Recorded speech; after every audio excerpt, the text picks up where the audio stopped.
when a frigid moon of yonder ancient Celtic deep night had not yet had the time to illuminate the thorn-covered coastline of Wales, it was quietly overlaid by an intonation lighter than sea mist and more transparent than moonlight, the air suffused with a faint scent of amber and the acrid bitterness of night mist condensed by the frost.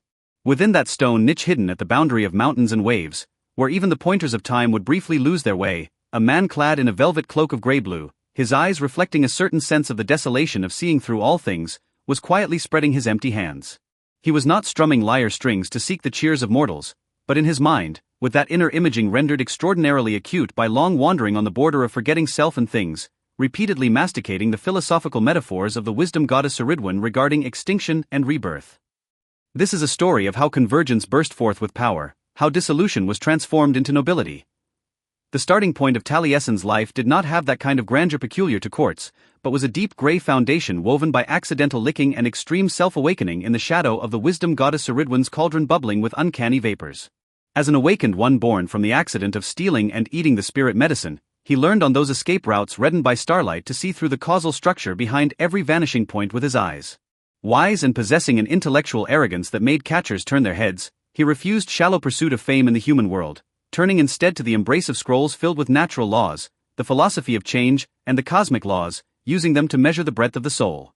This almost morbid pursuit of the truth of existence became the first incurable psychological fold in his life, and also became the sole armor with which he would hold on to reality in future troubled times if the escape of early years was a tempering of will, then when he decided to transform his body into all things of the world, using this to experience the full expanse of life. It was the practical verification that pushed Taliesin's aesthetics of restraint to its absolute zenith.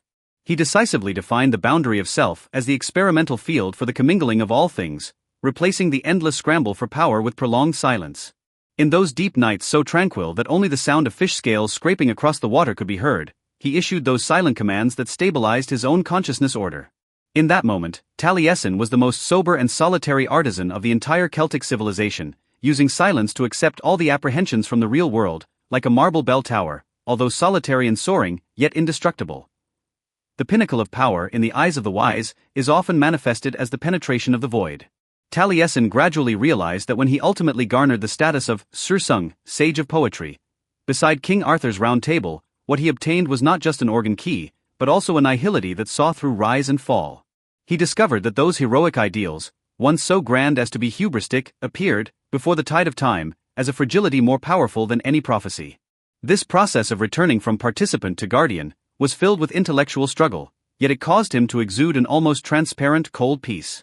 He mentioned in his last resonance, "I used to feel I was recording history, now I discover I am merely searching for a point of convergence within the scarred fissures of memory, where the soul no longer falls." Taliesin's final period of time was spent in that kind of silence, exceedingly solemn and possessing the radiance of a sage. It was an early autumn dawn as the mythic era was fading away, the fine rain of the coastline fell silently, washing the stone steps into a translucent, solemn grey. By then, the poet's body had become remarkably weightless from thousands of years of guarding. His originally heavy black ceremonial robes now hung loosely upon his thin skeleton, slender frame. In his last conscious moment, he requested the spirit wind to carry him to that terrace overlooking yonder distant sea horizon, to listen one last time to a tidal sound belonging to his inner self, with no audience whatsoever.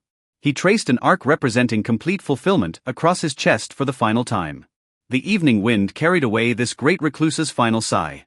He left behind a conscience wisdom scorching still after crossing 2,000 years, marking the formal curtain call of that era called yonder morning of reason of classical ideals in an exceedingly stable echo.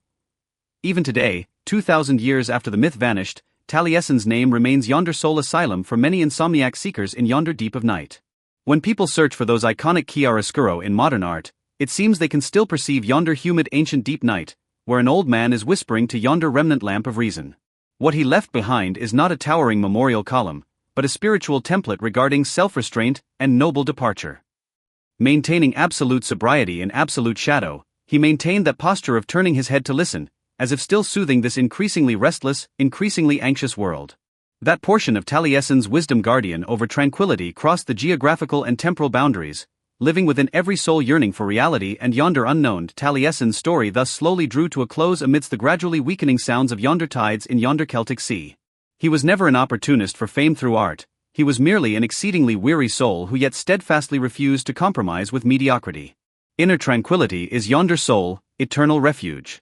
Please believe yonder in everyone's life there is an antaros seat of their own, a private space for dialogue with yonder self. Yonder does not need to be explained to yonder outside world. It is found not in trophies, nor within fame, but within your every resolute breath, and your gentle gaze toward yonder world. Good night, Stuttgart's wind is Pengshi, died down. May Antaros' portion of tranquility and vastness transform into yonder softest feather in your dreamscape, carrying you sailing yonder farthest, most tranquil inner shore. Good night, and may sweet dreams be with you.